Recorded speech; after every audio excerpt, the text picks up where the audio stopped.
આજે અમને અહીંયા આમંત્રણ આપ્યું હોય અને તમામ કલાકારો પણ આજે અહીંયા આવ્યા છે તો એમનું ખૂબ ખૂબ અભિનંદન અને હાર્દિક સ્વાગત કરું છું મિત્રો.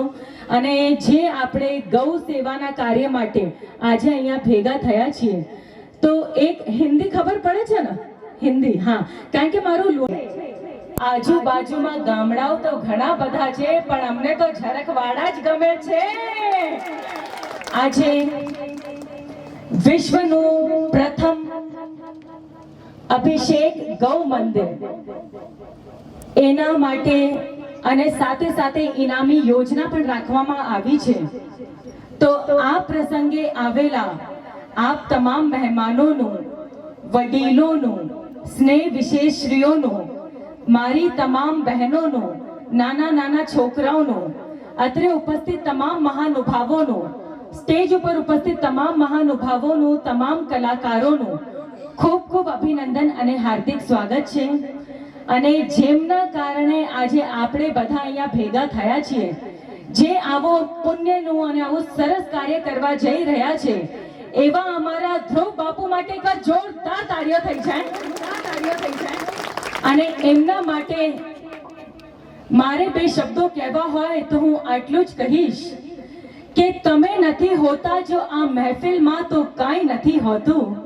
એમ તો એમની આંખો પણ ભૂરી છે. નાગરાજ, વાહ ભાઈ વાહ, એમ તો રસ્તો આખો નાગરાજ જેવો જ હતો. અમે જેવી રીતે ફરીને આવ્યા, મેં કીધું અહીંયા અમે લોકો ગૌ મંદિર જઈ રહ્યા છે કે નાગરાજના દર્શન કરવા જઈ રહ્યા છે. પણ વાત જો સાચી પડી, ગૌ મંદિરના નિર્માણ માટે જ આવ્યા છે અને અમારા નાગરાજના દર્શન પણ થઈ ગયા. જોરદાર તાળીઓ થઈ ગયા અમારા ધ્રુવ બાપુ માટે.